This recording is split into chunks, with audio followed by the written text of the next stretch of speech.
সাহাবায়ে কেরাম উদ্বুদ্ধ হয়ে তারপরে তারা কাজ শুরু করতেন। যখন দেখলেন রাসূল কাজ করতেছেন তারপরে তারা আরো বেশি আগ্রহ হয়ে কাজ করতেন। এক সাহাবী বলেই ফেললো, ইয়া রাসূলুল্লাহ, অনেক ক্ষুধার্ত অবস্থায় আছি, আর সহ্য হচ্ছে না। আল্লাহর রাসূল সাল্লাল্লাহু আলাইহি ওয়াসাল্লাম সাহাবীকে বলতেছেন, তোমার অনেক ক্ষুধা লাগছে, তাহলে দেখো আমার পেটটা। সাহাবী দেখতে পেল আল্লাহর রাসূল সাল্লাল্লাহু আলাইহি ওয়াসাল্লাম পেটটা ভিতরের দিকে ঢুকে গেছে, আর একটা পাথর আল্লাহর রাসূল সাল্লাল্লাহু আলাইহি ওয়াসাল্লাম পেটের সাথে বেঁধে তারপরে তিনি কাজ করা শুরু করছেন। আল্লাহু আকবার বলবেন না? আমার হাবিব উনাও ক্ষুধার যন্ত্রণায় ছটফট করতেছেন, কিন্তু মানুষদেরকে বুঝতে দেন না তিনি পেটের সাথে পাথর বেঁধে তারপরে তিনি কাজ করতেছেন। কারণ যখন মানুষের ক্ষুধা লাগে একটা গামছা দিয়ে যদি পেটে বাঁধা হয় তখন একটু শক্তি আসে। কি বলেন, ঠিক না বেঠিক? ঠিক ঠিক না? যারা কাজ করে তারা দেখবেন এই পেটের মধ্যে একটু শক্তি করে গামছা দিয়ে বাঁধে, কারণ কি হয়, পেটের মধ্যে একটু জোর আসে, জোর আসলে কাজ করতে ভালো লাগে। আর যদি ক্ষুধা থাকে তাহলে তো কাজ করতে পারবে না। আল্লাহ রাসূল সাল্লাল্লাহু আলাইহি ওয়াসাল্লাম দেখাইতেছেন, দেখো সাহাবা, আমারও ক্ষুধার যন্ত্রণা অনেক বেশি, আমি সহ্য করতে পারতেছি না, প্রকাশ করি না, আমি আমার পেটের মধ্যে একটা পাথর, ওয়াবাতনুহু মাসউবান বিহাজারিন, হাদিসের কিতাবের মধ্যে আসছে, রাসূল নিজের পেটের মধ্যে একটি পাথর বেঁধে তারপরে মাটি কাটা উনি শুরু করে দিয়ে দিলেন। হঠাৎ করে ওই জাবির ইবনে আব্দুল্লাহ তিনি দেখলেন আল্লাহ রাসূলের পেটে পাথর বাঁধা, তিনি দৌড়ে বাড়িতে আসলেন, এসে বলতেছে, উম্মে সুলাইম, তোমার কাছে কোনো খাবার আছে? উম্মে সুলাইম বলে, আছে সামান্য পরিমাণ, 1 কেজি আটা অথবা জব।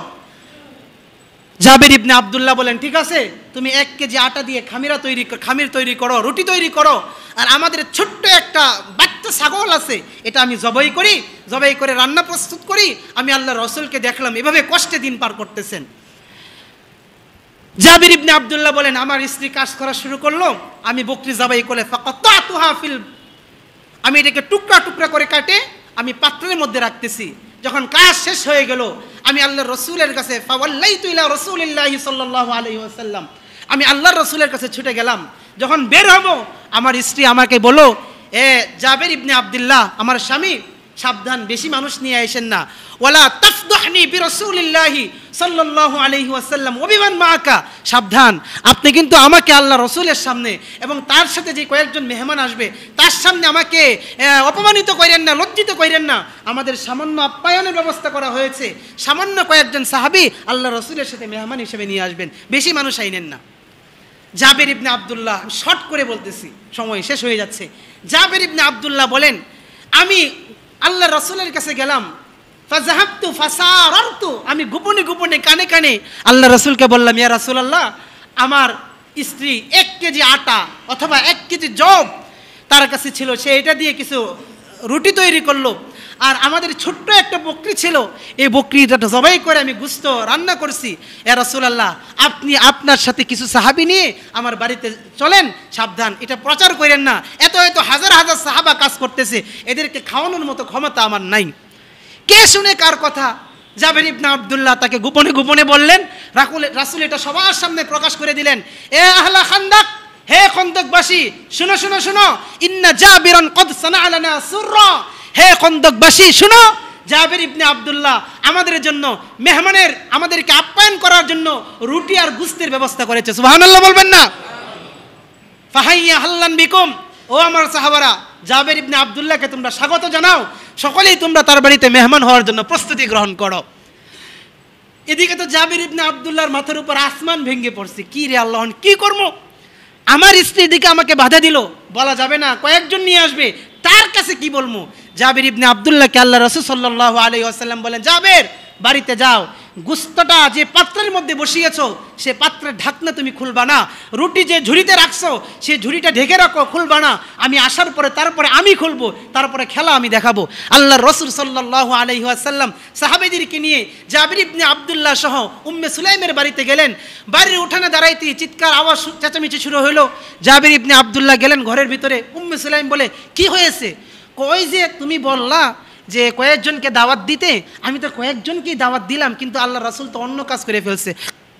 বিকা বিকা বিকা, তুমি তো আমাকে অপমান করেই ছাড়লা, তুমি তো আমাকে অপমান করেই ছাড়লা, বারে বারে বললাম তুমি এই কাজটা কইরো না, জুরে কাউকে বইলো না, তুমি জুরে কেন বললা? কল্লা, আমি এটা বলি নাই, অকদে ফালতু মা কুলতি, তুমি যা বলেছিলে আমি তাই করেছি, আমি গোপনে গোপনে বলেছি, কিন্তু আল্লাহ রাসূল সবার সামনে প্রকাশ্যে বলে দিয়েছেন। জাবির ইবনে আব্দুল্লাহর স্ত্রী বলে, ঠিক আছে, যেহেতু আল্লাহ রাসূল ঘোষণা করেছেন, এখানে আমাদের কোনো কারণ দেখানোর কোনো অনুমতি নাই, রাসূল হয়তো কোনো কল্যাণ এখানে রেখেছেন, তাই তিনি সকলকে প্রকাশ্যে তিনি বলে দিয়েছেন। কারণ আপনার হাবিব মুহাম্মাদুর রাসূলুল্লাহ সাল্লাল্লাহু আলাইহি ওয়াসাল্লাম তো এমন নবী না, এমন কোনো পয়গম্বর না যে নিজে পেট ভরে খাবেন আর সাহাবীদেরকে ক্ষুধার্ত অবস্থায় রেখে দিবেন। আমাদের নবী কি এমন নবী না? শেষ করে দিচ্ছি 1 মিনিটে। জাবির ইবনে আব্দুল্লাহ রাদিয়াল্লাহু তাআলা আনহুকে আল্লাহ রাসূল ডাকলেন, জাবের এদিকে আসো।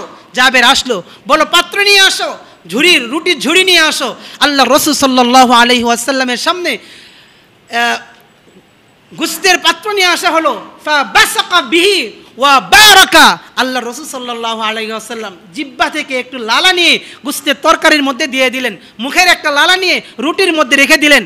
সাহাবায়ে কেরাম রিজওয়ানুল্লাহি তাআলা আলাইহিম আজমাইন বসে আছেন। আল্লাহ রাসূল সাল্লাল্লাহু আলাইহি ওয়াসাল্লাম 10 জন সাহাবী করে ডাকতে লাগলেন।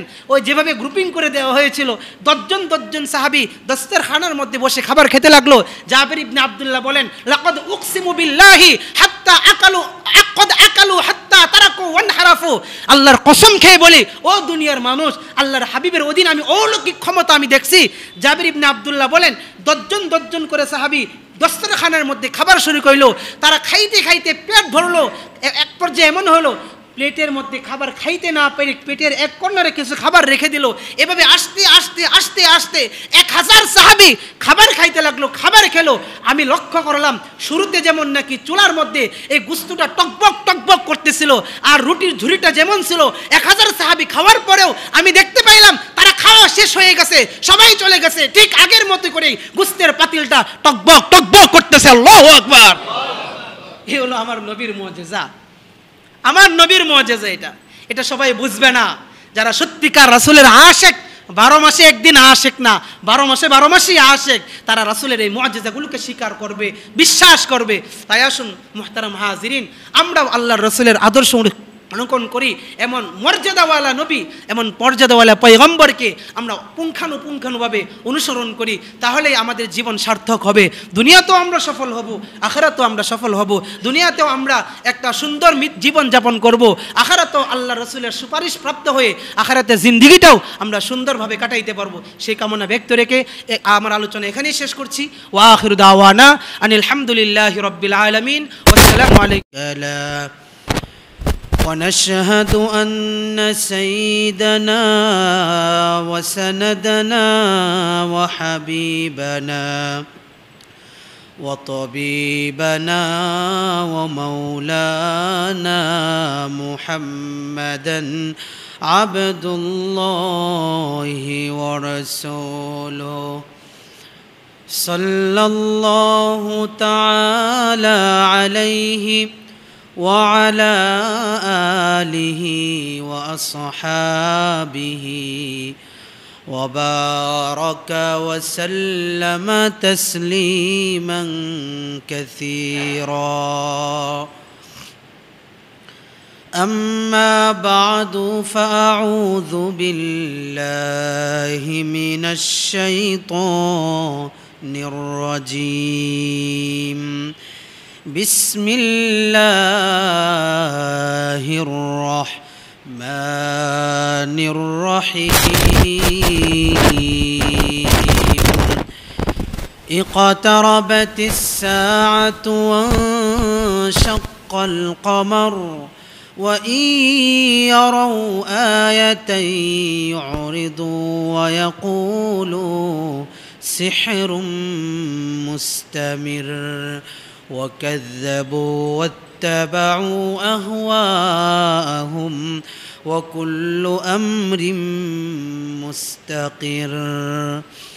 وعن أنس بن مالك رضي الله تعالى عنه أن أهل مكة سألوا رسول الله صلى الله عليه وسلم أن يريهم آية فأراهم القمر شقين حتى رأوا حراء بينهما. صدق الله العظيم وصدق رسوله النبي الكريم. ونحن على ذلك لمن الشاهدين والشاكرين والحمد لله رب العالمين সকলে আওয়াজ করে দরুদ শরীফ পড়ি আল্লাহুম্মা সাল্লি আলা মুহাম্মাদিন ওয়া আলা আলি মুহাম্মাদ কামা সাল্লাইতা আলা ইব্রাহিম ওয়া আলা আলি ইব্রাহিম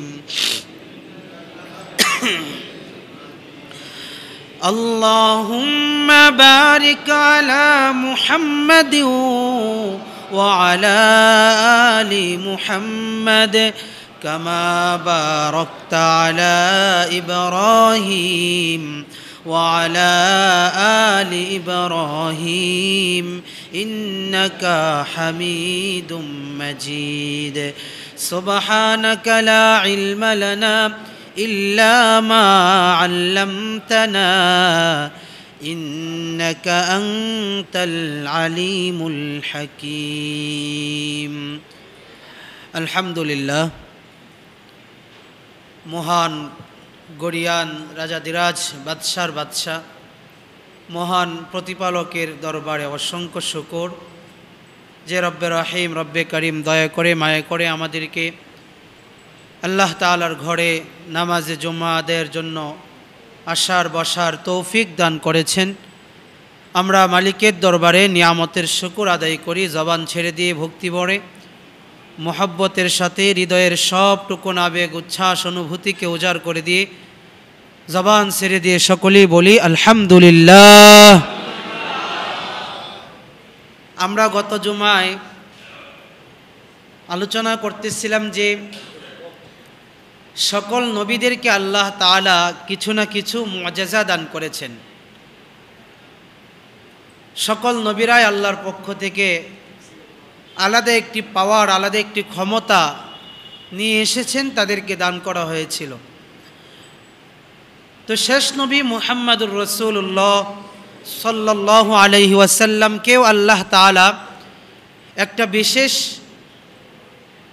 জাতির জন্য শুধু পাঠান নাই, কিয়ামত পর্যন্ত সর্বশেষ পয়গম্বর, সর্বশেষ রসুল হিসাবে আল্লাহ তাআলা পাঠিয়েছেন। এবং সকল নবীদেরকে আল্লাহ তাআলা যত মুআজিজা দান করেছেন, সকল নবীদের একটা সামষ্টিক মুআজিজা আল্লাহ তাআলা মুহাম্মদুর রাসূলুল্লাহ সাল্লাল্লাহু আলাইহি ওয়াসাল্লামকে দান করেছিলেন।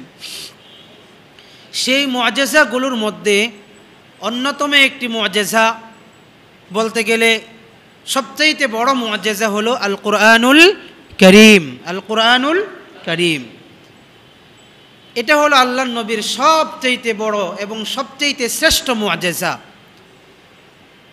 আমরা গতকালকে এই কথাটাও বলেছিলাম যে সকল নবীদের মুআজিজা তাদের ক্ষমতা তাদের জামানার সাথে সম্পৃক্ত ছিল। তাদের সময় শেষ হয়ে গেছে, নবী শেষ চলে গেছেন, তো তার মুআজিজা আর কার্যকারী হয় না। এখন আপনি এই কথা বললে কাজ হবে না যে মূসা আলাইহিস সালাতু ওয়াস সালামের জামানায় লাঠি দিয়ে আঘাত করলে পাথর থেকে ঝর্ণা প্রবাহিত হইতো, লাঠি দিয়ে আঘাত করলে সমুদ্র রাস্তায় পরিণত হইতো। এখন যদি আপনি ওই লাঠি নিয়ে আবার যদি মারামারি শুরু করেন, পাথরের উপর আঘাত করা শুরু করেন, তাহলে কি আর নতুন করে ঝর্ণা প্রবাহিত হবে? বলেন তো জোরে আওয়াজ করে, হবে? হবে না। ওই লাঠি আবার সাপেও পরিণত হবে না। দাউদ আলাইহিস সালাতু ওয়াস সালামের কাছে লোহা নরম মাটির মতো হয়ে যাইত। এখন আপনি বারবার চেষ্টা করলেও ওই লোহা আর মোমের মতো গলে যাবে না, মাটির মতো হবে না। হজরতে ঈসা আলাইহিস সালাতু ওয়াস সালাম চোখের মধ্যে জন্মন্ধ ব্যক্তির চোখে হাত দিয়ে ইশারা করলে তার দৃষ্টিশক্তি ফিরে আসতো। কবরের সামনে দাঁড়িয়ে কুম বিইজনিল্লাহ বললে কবর থেকে মানুষ আবার নতুন করে দাঁড়িয়ে যাইত। আপনি যদি হাজার চেষ্টা করেন, সেই আপনি কবরের সামনে যতবারই বলেন এ আল্লাহর বান্দা দাঁড়াও, এ আল্লাহর বান্দা দাঁড়াও, কোনোদিন কবর থেকে মানুষ দাঁড়াবে? জোরে বলেন, দাঁড়াবে? দাঁড়াবে না। এটা ওনাদের জামানার সাথে সম্পৃক্ত ছিল।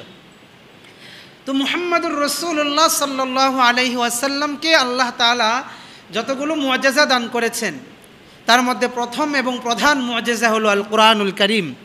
সকল নবীদের মুআজিজা শেষ হয়ে গেছে, কিন্তু মুহাম্মাদুর রাসূলুল্লাহর উপর যে প্রধান মুআজিজা ছিল আল কোরআন, সে কোরআন এখনও আগের মতো ঠিকঠাকই আছে। এই কোরআনকে কোনো কাফের, কোনো বেঈমান যদি কোরআনকে বুঝতে চেষ্টা করে, কোরআনের কাছে আসে, রাসূলের জামানায় যেমন কাফের ইহুদিরা কোরআনকে দেখি, কোরআনের তেলাওয়াত শুনে, কোরআনকে অনুধাবন করে, কোরআনকে বুঝে ইসলামের ছায়াতলে আশ্রয় গ্রহণ করেছে, কিয়ামত পর্যন্ত কোনো মানুষ যদি সত্যান্বেষী কোরআনকে বুঝতে যায়, এই কোরআনের কষ্টি পাথরের কাছে কেউ যদি যেতে চায়, ওই ইহুদিটাও পর্যন্ত শেষ পর্যন্ত ইসলাম গ্রহণ করে কালিমার ছায়াতলে এসে আশ্রয় গ্রহণ করবে। সুবহানাল্লাহি ওয়া বিহামদিহি। জীবন্ত এক মুআজিজা আল কোরআনুল কারীম। সম্মানিত মুসলমান ভাইয়েরা আমার, রাসূলুল্লাহ সাল্লাল্লাহু আলাইহি ওয়াসাল্লামের দ্বিতীয় আরেকটি অন্যতম মুআজিজা হলো রিহলাতুল ইসরা, অর্থাৎ আল্লাহর কাছে ওনার পৌঁছা, আল্লাহর সাথে ওনার মুলাকাত করা। সুবহানাল্লাহি ওয়া বিহামদিহি। রাসূলুল্লাহ সাল্লাল্লাহু আলাইহি ওয়াসাল্লামের এটি দ্বিতীয় এবং অন্যতম মুআজিজা। আল্লাহ তাআলা সূরা বানী ইসরাঈলের মধ্যে এই কথাটা বলেছেন, 1 নম্বর আয়াত, সুবহানাল্লাযী আসরা বিআবদিহি লাইলাম মিনাল মাসজিদিল হারাম ইলাল মাসজিদিল আকসা।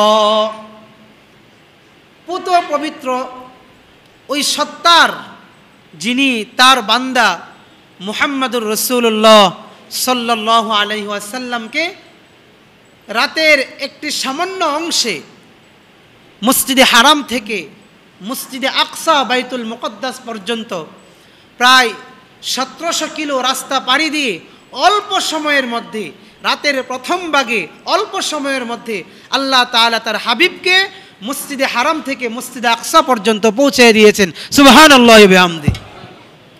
সামান্য, খুবই স্বল্প সময়ের মধ্যে।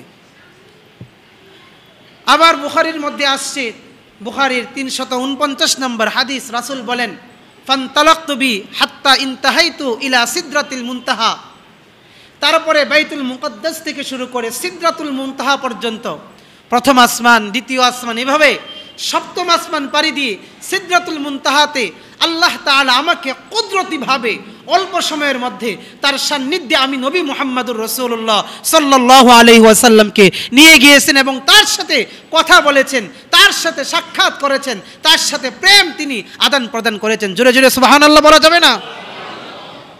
এটা হলো রাসূলুল্লাহ সাল্লাল্লাহু আলাইহি ওয়াসাল্লামের সবচেয়ে বড় এবং দ্বিতীয় মুআজিজা।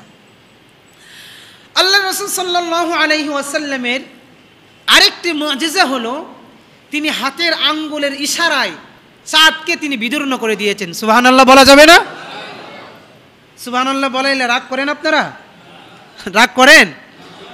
রাগ করার কিছু নাই। মসজিদে এসে তো আল্লাহর নামই তো নেবেন নাকি? আলহামদুলিল্লাহ, আল্লাহু আকবার তো আমাদের কি বলতে হবে? আমরা মুসলমান না? আর হাদিসের মধ্যে এই কথাটা আসছে যে সুবহানাল্লাহ ওয়ালহামদুলিল্লাহ তামলাউ মা বাইনাস সামাওয়াতি ওয়াল আরদ। একবার সুবহানাল্লাহ, একবার আলহামদুলিল্লাহ বললে আসমান জমিনের মধ্যে যত ফাঁকা জায়গা আছে আল্লাহ তাআলা সকল ফাঁকা জায়গাগুলোকে আল্লাহ তাআলা সব দ্বারা পরিপূর্ণ করে দিয়ে দেন। সুবহানাল্লাহ। এজন্য সুবহানাল্লাহ যদি কেউ না বলেন, এটা আপনার লস। না বললে কার লস? আপনার লস। কিয়ামতের ময়দানে মানুষ একটা নেকির জন্য আফসোস করতে থাকবে, একটা নেকির কারণে তার মর্যাদা অনেক উপরে উঠে যাবে। দেখতে ছোট্ট সুবহানাল্লাহ, বলতে সামান্য, কিন্তু মর্তবা মর্যাদার ব্যবধান এত বেশি হয়ে যাবে যে 7 আসমানের মধ্যে জমিনের মধ্যে যত ব্যবধান, একবার সুবহানাল্লাহ একবার আলহামদুলিল্লাহ বলনাওয়ালার জান্নাতের মর্যাদাটাও এত বেশি ব্যবধান হয়ে যাবে। সুবহানাল্লাহ। এই জন্য সুবহানাল্লাহ সকলেই বলবেন, চুপ থাকেন না, এটা আপনারই লাভ হবে। মিজানের দাড়িপাল্লা ভারী হবে, আমল নামাটাও ভারী হয়ে যাবে। তা আল্লাহ রাসূল সাল্লাল্লাহু আলাইহি ওয়াসাল্লামের আরেকটি মুআজিজা হলো চাঁদ বিদীর্ণ হয়ে যাওয়া। আনাস ইবনে মালিক থেকে হাদিস বর্ণিত, বুখারী শরীফের 3868 নম্বর হাদিস, জাল হাদিস বর্ণনা করতেছি না, বুখারীর হাদিস, যে কিতাবকে সবচাইতে আসাহ কিতাব বলা হয়, কোরআনের পরে সবচাইতে বিশুদ্ধতম গ্রন্থ যাকে বলা হয় সেটা হলো বুখারী শরীফ। আসাহুল কুতুব বাদা কিতাবিল্লাহ, আল্লাহর কিতাবের পরে সবচেয়ে বিশুদ্ধতম গ্রন্থ হলো বুখারী শরীফ। সেই বুখারী শরীফের হাদিস তাও বর্ণনা করতেছেন কে? আল্লাহ রসুলেরই খাদেম, পিচ্চি খাদেম আনাস ইবনে মালিক রাদিয়াল্লাহু তাআলা আনহু, তিনি হাদিস বর্ণনা করেন। আল্লাহ রসুলের পিচ্চি খাদেম আনাস ইবনে মালিক রাদিয়াল্লাহু তাআলা আনহু হাদিস নকল করতেছেন। আনাস ইবনে মালিক বলেন, মক্কাবাসী আল্লাহর রসুলের কাছে আসলো। মক্কার কাফেররা আল্লাহর রসুলকে এসে বলতেছে, ইয়া মুহাম্মদ সাল্লাল্লাহু আলাইহি ওয়াসাল্লাম, হে মুহাম্মদ, শুনলাম তুমি নিজেকে নবী বলে দাবি করো। তুমি বলো তোমার কাছে আল্লাহর পক্ষ থেকে একজন বার্তাবাহক ওহী নিয়ে আসে, একজন দূত ওহী নিয়ে আসে। তোমার কাছে নাকি নানান সংবাদ তোমার কাছে প্রচার প্রসার করা হয়, আর তুমি সেইগুলা নাকি মানুষের কাছে প্রসার করো। হে মুহাম্মদ, তোমার নাকি অনেক অলৌকিক ক্ষমতা আছে। মুহাম্মদ, আমরা মক্কার কাফের, আমরা মক্কার মুশরিক, আমরা তোমার কাছে একটা আয়াত, একটা নিদর্শন, একটা অলৌকিক ক্ষমতা দেখতে চাই। যদি তোমরা আমাকে ক্ষমতাটা দেখাইতে পারো, নবী আমার, তুমি যদি আমাকে একটা অলৌকিক ক্ষমতা দেখাইতে পারো, ও মুহাম্মদ, তোমার সাথীদেরকে সামনে রেখে কথা দিলাম, আমরা তোমার হাতে হাত রেখে কালিমা পড়ে ইসলামের ছায়াতলে আশ্রয় গ্রহণ করব। আল্লাহু আকবার। যদি তুমি দেখাইতে পারো, কথা দিলাম মুসলমান হয়ে যাব। আল্লাহ রাসূল সাল্লাল্লাহু আলাইহি ওয়াসাল্লাম বলেন, তোমরা কি দেখতে চাও? তো মক্কার কাফেররা বলে, ও যে আসমানে চাঁদটা উদিত হয়েছে, আজকে পূর্ণিমার চাঁদ উদিত হয়েছে, তুমি যদি এই চাঁদটা হাতের ইশারায় বিদীর্ণ করে দেখাইতে পারো, চাঁদটাকে যদি ফাটিয়ে দিতে পারো, তাহলে আমরা বুঝবো তুমি সত্য নবী, সত্য রাসূল, আমরা সাথে সাথে তোমার হাতে হাত রেখে ইসলাম গ্রহণ করব। আল্লাহর রাসূল সাল্লাল্লাহু আলাইহি ওয়াসাল্লাম বললেন, ঠিক আছে। মনের মধ্যে অনেক আনন্দ। এতদিন পর্যন্ত যারা আল্লাহকে গালি দিত, এতদিন পর্যন্ত যারা কোরআনের বিরুদ্ধে যাইত, আজকে বুঝি আমি নবীর ইশারায় চাঁদ বিদীর্ণ করতে পারলে তারা ইসলাম গ্রহণ করবে।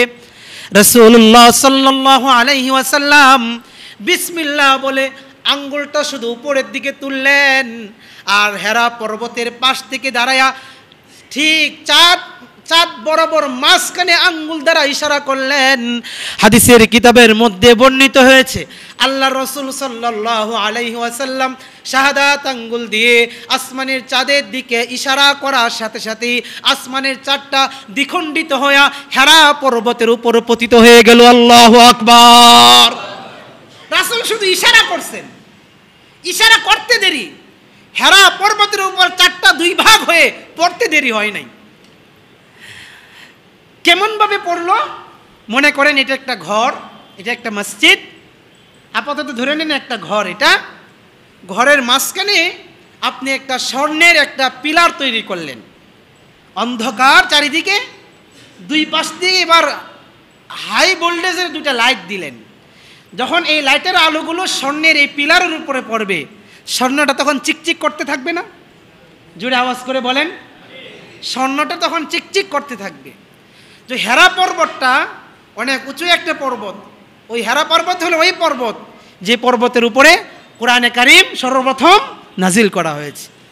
তো চাঁদটা দ্বিখণ্ডিত হয়ে হেরা পর্বতের দুই পাশে পড়লো, মাঝখানে হলো হেরা পর্বত, হেরা পর্বতের এক পাশে চাঁদের এক টুকরা, হেরা পর্বতের আরেক পাশে চাঁদের আরেক টুকরা।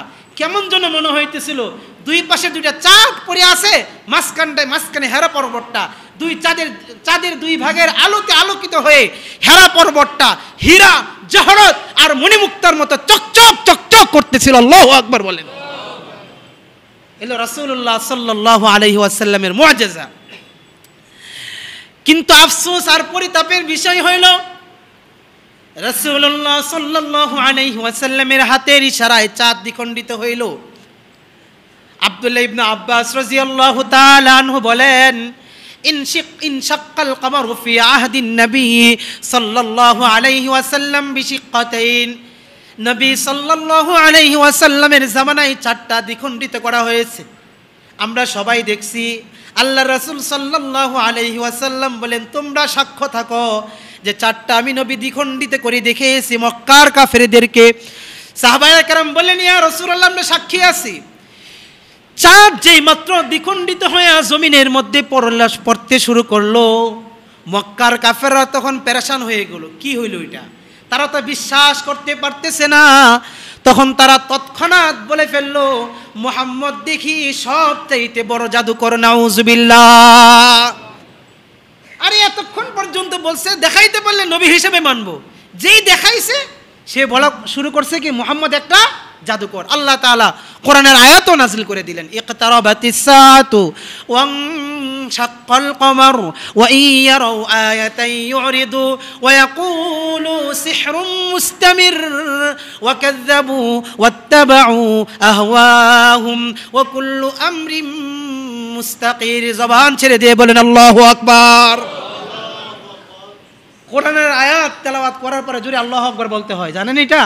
সূরা আনফাল আয়াত নাম্বার 2 আল্লাহ বলে, ইন্নামাল মুমিনুনা আল্লাযীনা ইযা যুকিরাল্লাহ ওয়াজিলাত কুলুবুহুম ওয়া ইযা তুলিয়াত আলাইহিম আয়াতুহু যাদাতহুম ঈমানা ওয়া আলা রাব্বিহিম ইয়াতাওয়াক্কালুন। আল্লাহু আকবার বলেন। কারণ কোরআনের আয়াত শুনলে ঈমান বৃদ্ধি পায়, আর ঈমান যখন বৃদ্ধি পায়, মুমিন ঈমান বৃদ্ধি পাওয়ার সাথে সাথে আল্লাহকে সাক্ষী দিয়ে বলবে, আল্লাহ তুমি একমাত্র মহান, তুমি সবচাইতে বড়, তুমি আমাদেরকে কোরআন তেলাওয়াতের বিনিময়ে আমাদের ঈমানকে তুমি দিন দিন বৃদ্ধি করে দাও। সুবহানাল্লাহি বিহামদিহি। এজন্য কোরআন তেলাওয়াত যখনই শুনবেন, টান দিয়ে কোরআন তেলাওয়াত করতেছে, আয়াত শেষ হলে জুড়ে আল্লাহু আকবার বল। রাসূলুল্লাহ সাল্লাল্লাহু আলাইহি ওয়াসাল্লামকে অস্বীকার করলো, তার এই দলিল, এই প্রমাণকে অস্বীকার করলো, অস্বীকার করে বলল, ও ইয়ারাউ আয়াতান ইউরিদু ওয়া ইয়াকুলু সিহরুম মুস্তামির। তুমি তো একটা চলমান জাদু দেখাইলা, এমন একটা জাদু দেখাইলা যে জাদুটা একটু পরে আবার শেষ হয়ে যাবে।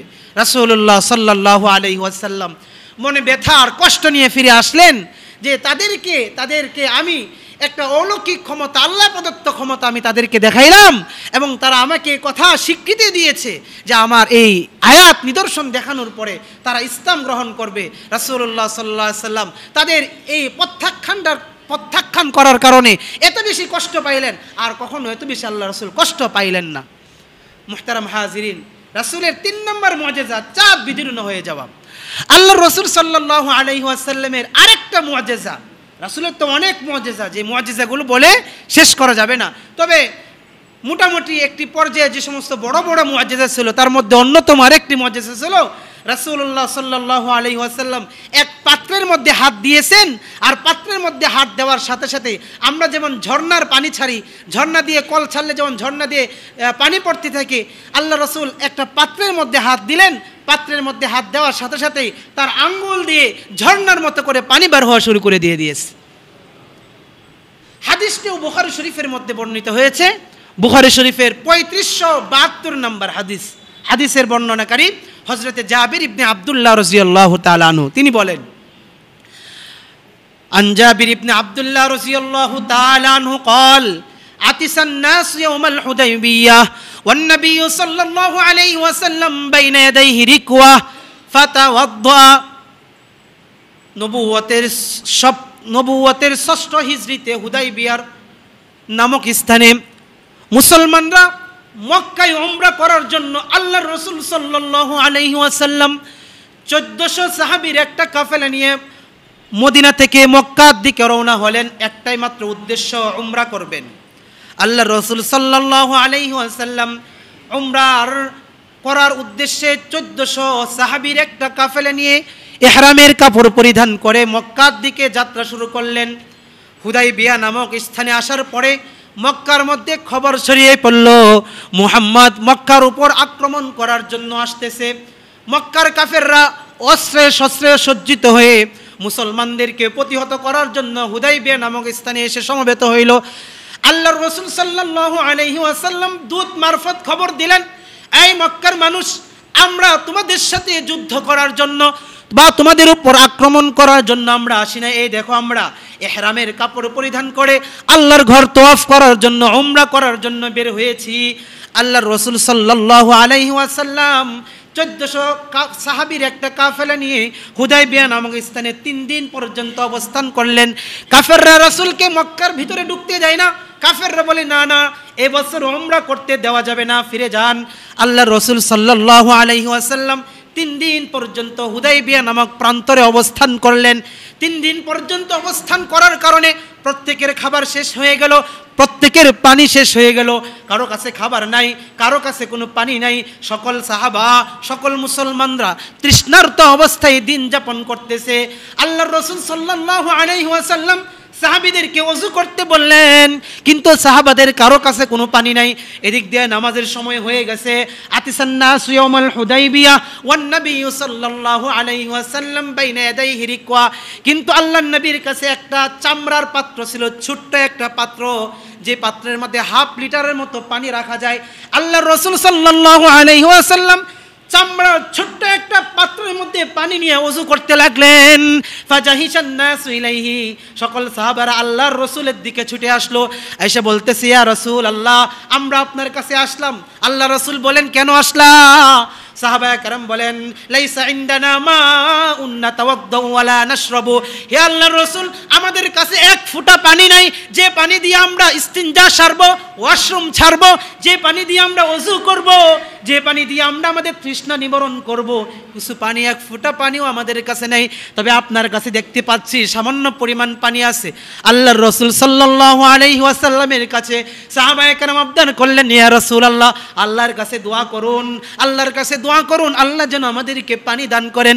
রাসূলুল্লাহ সাল্লাল্লাহু আলাইহি ওয়াসাল্লাম তার কাছে যে চামড়ার ছোট্ট একটা পানির মশক ছিল, চামড়ার ছোট্ট একটা পাত্র ছিল, ওই পাত্রের মধ্যে আল্লাহর রাসূল সাল্লাল্লাহু আলাইহি ওয়াসাল্লাম তার বরকতি হাতের আঙ্গুলগুলো ডুবে দিলেন। আল্লাহু আকবার।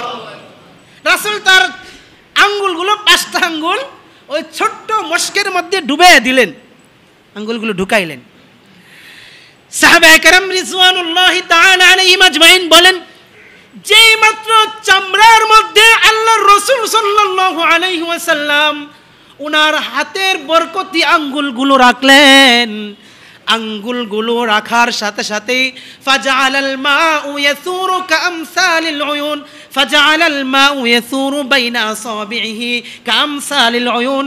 দুনিয়ার মানুষ ঝর্ণা দিয়ে যেমনি ভাবে পানি স্পিডে পড়তে থাকে, আল্লাহর রাসূল ওই পাত্রে হাত দেওয়ার সাথে সাথেই তার আঙ্গুল দিয়ে ঝর্ণার মতো পানি বের হওয়া শুরু হয়ে গেছে। এই হাদিসের বর্ণনাকারী একজন আছেন হযরতে সালেম রাহিমাহুল্লাহ। হযরতে জাবির ইবনে আব্দুল্লাহ রাদিয়াল্লাহু আনহু ছাত্র সালেম। সালেম জিজ্ঞাসা করে, উস্তাদ, ওই দিন আপনারা কতজন মানুষ ছিলেন? পাত্র তো ছিল ছোট্ট, বুঝলাম, হাফ লিটার পানি ছিল। আল্লাহ রাসূল ওযু করছেন, ওযু করার পরে সামান্য পানি রয়ে গেছে। তো ওই দিন আপনারা কতজন মানুষ ছিলেন? হযরতে জাবির ইবনে আব্দুল্লাহ রাদিয়াল্লাহু তাআলা আনহু বলেন, আমরা 1400 সাহাবীর একটা কাফেলা নিয়ে মক্কার দিকে রওনা হয়েছিলাম। মাঝখানে আরো 100 জন, মোট 1500 সাহাবী আমাদের সাথে শামিল হয়েছে। খোদার কসম খেয়ে বলি, কারো কাছে এক ফোঁটা পানি ছিল না। আমরা 1500 সাহাবা ওযু করলাম, আমরা ওয়াশরুম করলাম, ইস্তিনজা করলাম, ওযু করলাম, তৃপ্তি ভরে পানি পান করলাম, নিজের পান পাত্রে পানি জমা করে রাখলাম। এই যে পানি পড়া শুরু হয়েছে, 1500 সাহাবী আমরা পানি পান করলাম, তারপরও এক ফোঁটা পানি আল্লাহর রাসূলের ওই চামড়ার পাত্র থেকে ফুরায় নাই। আল্লাহু আকবার বলেন। হযরতে জাবির ইবনে আব্দুল্লাহ রাদিয়াল্লাহু তাআলা আনহু বলেন, আল্লাহর রাসূলের হাত থেকে এমন ফোয়ারা বের হওয়া শুরু হয়েছিল, 1400-1500 সাহাবী নয়, ওই দিন যদি 1 লক্ষ আমরা মানুষ থাকতাম, 1 লক্ষ মানুষও যদি সেখান থেকে পানি পান করত, নিজেরা খাইতো, নিজের প্রয়োজন সারতো, ভবিষ্যতের জন্য জমা করে রাখতো, লা কাফাইনা।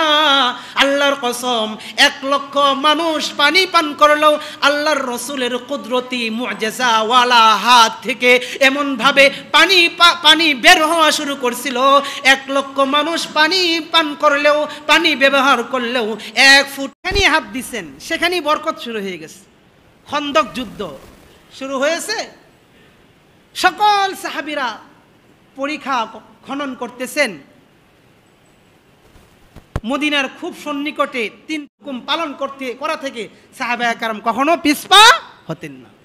কাজ শুরু করলেন, প্রত্যেকেরই পেটে ক্ষুধা, সকলের ক্ষুধার যন্ত্রণায় ছটফট করতেছে, কিন্তু আল্লাহ রাসূলের আদেশ কাজ করতে হবে, মরলে মরে যাব। সাহাবায়ে কেরাম উদ্বুদ্ধ হয়ে তারপরে তারা কাজ শুরু করতেন। যখন দেখলেন রাসূল কাজ করতেছেন, তারপরে তারা আরো বেশি আগ্রহ হয়ে কাজ করতেন। এক সাহাবী বলেই ফেললো, ইয়া রাসূলুল্লাহ, অনেক ক্ষুধার্ত অবস্থায় আছে, আর সহ্য হচ্ছে না। আল্লাহ রাসূল সাল্লাল্লাহু আলাইহি ওয়াসাল্লাম সাহাবীকে বলতেছেন, তোমার অনেক ক্ষুধা লাগছে, তাহলে দেখো আমার পেটটা। সাহাবী দেখতে পেল আল্লাহর রাসূল সাল্লাল্লাহু আলাইহি ওয়াসাল্লাম পেটটা ভিতরের দিকে ঢুকে গেছে, আর একটা পাথর আল্লাহর রাসূল সাল্লাল্লাহু আলাইহি ওয়াসাল্লাম পেটের সাথে বেঁধে তারপরে তিনি কাজ করা শুরু করছেন। আল্লাহু আকবার বলবেন না? আমার হাবিব উনাও ক্ষুধার যন্ত্রণায় ছটফট করতেছেন, কিন্তু মানুষদেরকে বুঝতে দেন না তিনি পেটের সাথে পাথর বেঁধে তারপরে তিনি কাজ করতেছেন। কারণ যখন মানুষের ক্ষুধা লাগে, একটা গামছা দিয়ে যদি পেটে বাঁধা হয় তখন একটু শক্তি আসে। কি বলেন, ঠিক না ঠিক? ঠিক না? যারা কাজ করে তারা দেখবেন এই পেটের মধ্যে একটু শক্তি করে গামছা দিয়ে বাঁধে, কারণ কি হয়, পেটের মধ্যে একটু জোর আসে, জোর আসলে কাজ করতে ভালো লাগে। আর যদি ক্ষুধা থাকে তাহলে তো কাজ করতে পারবে না। আল্লাহ রাসূলুল্লাহ সাল্লাল্লাহু আলাইহি ওয়াসাল্লাম দেখাইতেছেন, দেখো সাহাবা, আমারও ক্ষুধার যন্ত্রণা অনেক বেশি, আমি সহ্য করতে পারতেছি না, প্রকাশ করি না, আমি আমার পেটের মধ্যে একটা পাথর, ওয়াবাতনুহু মাসউবান বিহাজারিন, হাদিসের কিতাবের মধ্যে আসছে, রাসূল নিজের পেটের মধ্যে একটি পাথর বেঁধে তারপরে মাটি কাটা উনি শুরু করে দিয়ে দিলেন। হঠাৎ করে ওই জাবির ইবনে আব্দুল্লাহ তিনি দেখলেন আল্লাহ রাসূলের পেটে পাথর বাঁধা, তিনি দৌড়ে বাড়িতে আসলেন, এসে বলতেছে, উম্মে সুলাইম, তোমার কাছে কোনো খাবার আছে? উম্মে সুলাইম বলে, আছে সামান্য পরিমাণ, 1 কেজি আটা অথবা জব। জাবির ইবনে আব্দুল্লাহ বলেন, ঠিক আছে, তুমি 1 কেজি আটা দিয়ে খামির তৈরি করো, রুটি তৈরি করো, আর আমাদের ছোট্ট একটা বাচ্চা ছাগল আছে, এটা আমি জবাই করে রান্না প্রস্তুত করি। আমি আল্লাহ রাসূলকে দেখলাম এভাবে কষ্টে দিন পার করতেছেন।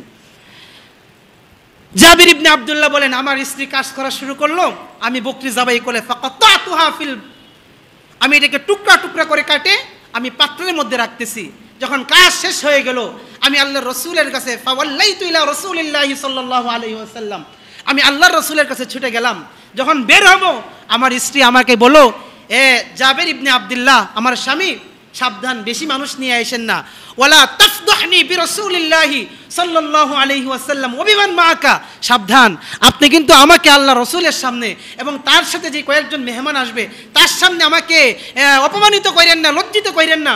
আমাদের সামান্য আপ্যায়নের ব্যবস্থা করা হয়েছে, সামান্য কয়েকজন সাহাবী আল্লাহ রাসূলের সাথে মেহমান হিসেবে নিয়ে আসবেন, বেশি মানুষ আইনেন না। জাবির ইবনে আব্দুল্লাহ, শর্ট করে বলতেছি, সময় শেষ হয়ে যাচ্ছে। জাবির ইবনে আব্দুল্লাহ বলেন, আমি আল্লাহ রাসূলের কাছে গেলাম, ফাযাহাবতু ফাসারারতু, আমি গোপনে গোপনে কানে কানে আল্লাহ রাসূলকে বললাম, ইয়া রাসূলুল্লাহ, আমার স্ত্রী 1 কেজি আটা অথবা 1 কেজি জব তার কাছে ছিল, সে এটা দিয়ে কিছু রুটি তৈরি করলো, আর আমাদের ছোট্ট একটা বকরি ছিল, এই বকরিটা জবাই করে আমি গোশত রান্না করছি। ইয়া রাসূলুল্লাহ, আপনি আপনার সাথে কিছু সাহাবী নিয়ে আমার বাড়িতে চলেন, সাবধান, এটা প্রচার করেন না, এত হাজার হাজার সাহাবা কাজ করতেছে, এদেরকে খাওয়ানোর মতো ক্ষমতা আমার নাই। কে শুনে কার কথা? জাবির ইবনে আব্দুল্লাহ তাকে গোপনে গোপনে বললেন, রাসূল এটা সবার সামনে প্রকাশ করে দিলেন, এ আহলা খান্দাক, হে খন্দকবাসী, শুনো শুনো শুনো, ইন্না জাবিরান কদ সানাআ লানা সুররা, হে খন্দকবাসী শুনো, জাবির ইবনে আব্দুল্লাহ আমাদের জন্য আমাদেরকে আপ্যায়ন করার জন্য রুটি আর গোশতের ব্যবস্থা করেছে। সুবহানাল্লাহ বলবেন না? ফাহাইয়া হাল্লান বিকুম, ও আমার সাহাবারা, জাবির ইবনে আব্দুল্লাহকে তোমরা স্বাগত জানাও, সকলেই তোমরা তার বাড়িতে মেহমান হওয়ার জন্য প্রস্তুতি গ্রহণ করো। এদিকে তো জাবির ইবনে আব্দুল্লাহর মাথার উপর আসমান ভেঙে পড়ছে, কি রে আল্লাহ, কি করব? আমার স্ত্রী দিকে আমাকে বাধা দিল, বলা যাবে না, কয়েকজন নিয়ে আসবে, তার কাছে কি বলবো? জাবির ইবনে আব্দুল্লাহকে আল্লাহ রাসূল সাল্লাল্লাহু আলাইহি ওয়াসাল্লাম বলেন, জাবির, বাড়িতে যাও, গোশতটা যে পাত্রের মধ্যে বসিয়েছো সে পাত্রের ঢাকনা তুমি খুলবা না, রুটি যে ঝুড়িতে রাখছো সে ঝুড়িটা ঢেকে রাখো, খুলবা না, আমি আসার পরে তারপরে আমি খুলবো, তারপরে খেলা আমি দেখাবো। আল্লাহ রাসূল সাল্লাল্লাহু আলাইহি ওয়াসাল্লাম সাহাবীদেরকে নিয়ে জাবির ইবনে আব্দুল্লাহ সহ উম্মে সুলাইমের বাড়িতে গেলেন। বাড়ির উঠানে দাঁড়াইতে চিৎকার আওয়াজ, চেঁচামেচি শুরু হলো। জাবির ইবনে আব্দুল্লাহ গেলেন ঘরের ভিতরে। উম্মে সুলাইম বলে, কি হয়েছে? কই যে তুমি বললা যে কয়েকজনকে দাওয়াত দিতে, আমি তো কয়েকজনকেই দাওয়াত দিলাম, কিন্তু আল্লাহ রাসূল তো অন্য কাজ করে ফেলছে। বিকা বিকা বিকা, তুমি তো আমাকে অপমান করেই ছাড়লা, তুমি তো আমাকে অপমান করেই ছাড়লা। বারে বারে বললাম তুমি এই কাজটা কইরো না, জোরে কাউকে বইলো না, তুমি জোরে কেন বললা? কল্লা আমি এটা বলি নাই। অকদে ফালতু মা কুলতি, তুমি যা বলেছিলে আমি তাই করেছি, আমি গোপনে গোপনে বলেছি, কিন্তু আল্লাহ রাসূল সবার সামনে প্রকাশ্যে বলে দিয়েছেন।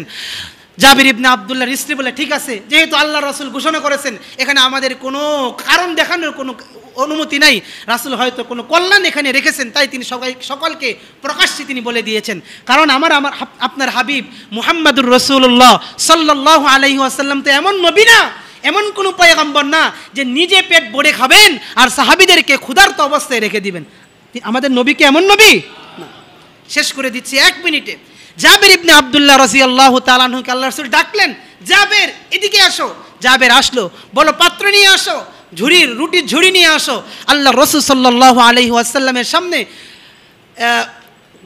গোশতের পাত্র নিয়ে আসা হলো।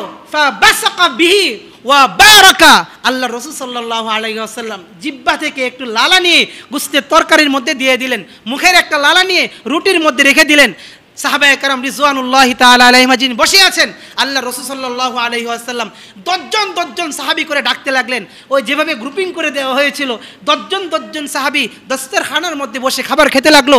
জাবির ইবনে আব্দুল্লাহ বলেন, লাকাদ উকসিমু বিল্লাহি হাত্তা আকালু হাত্তা তারাকু ওয়ানহারাফু, আল্লাহর কসম খেয়ে বলি ও দুনিয়ার মানুষ, আল্লাহর হাবিবের অধীন আমি অলৌকিক ক্ষমতা আমি দেখছি। জাবির ইবনে আব্দুল্লাহ বলেন, 10 জন করে সাহাবী দস্তরখানার মধ্যে খাবার শুরু করলো। তারা খাইতে খাইতে পেট ভরলো। এক পর্যায়ে এমন হলো, প্লেটের মধ্যে খাবার খাইতে না পেরে পেটের এক কর্নারে কিছু খাবার রেখে দিল। এভাবে আস্তে আস্তে আস্তে আস্তে 1000 সাহাবী খাবার খাইতে লাগলো, খাবার খেলো। আমি লক্ষ্য করলাম শুরুতে যেমন নাকি চুলার মধ্যে এই গুস্তুটা টকবক টকবক করতেছিল, আর রুটির ঝুড়িটা যেমন ছিল, 1000 সাহাবী খাওয়ার পরেও আমি দেখতে পাইলাম তারা খাওয়া শেষ হয়ে গেছে, সবাই চলে গেছে, ঠিক আগের মতো করেই গুস্তের পাতিলটা টকবক টকবক করতেছে। আল্লাহু আকবার! এই হলো আমার নবীর মুজিজা, আমার নবীর মুজিজা। এটা সবাই বুঝবে না। যারা সত্যিকার রাসূলের আশিক, 12 মাসে একদিন আশিক না, 12 মাসেই আশিক, তারা রাসূলের এই মুজিজাগুলোকে স্বীকার করবে, বিশ্বাস করবে। তাই আসুন মুহতারাম হাজিরিন, আমরাও আল্লাহর রাসূলের আদর্শ অনুকরণ করি। এমন মর্যাদাওয়ালা নবী, এমন মর্যাদাওয়ালা পয়গম্বরকে আমরা পুঙ্খানুপুঙ্খানুভাবে অনুসরণ করি, তাহলেই আমাদের জীবন সার্থক হবে। দুনিয়াতেও আমরা সফল হব, আখিরাতেও আমরা সফল হব। দুনিয়াতেও আমরা একটা সুন্দর জীবন যাপন করব, আখিরাতেও আল্লাহ রাসূলের সুপারিশ প্রাপ্ত হয়ে আখিরাতের জিন্দেগিটাও আমরা সুন্দরভাবে কাটাইতে পারবো। সেই কামনা ব্যক্ত রেখে আমার আলোচনা এখানেই শেষ করছি। ওয়া আখিরু দাওয়ানা আনিল হামদুলিল্লাহি রাব্বিল আলামিন। ওয়াসসালামু আলাইকুম।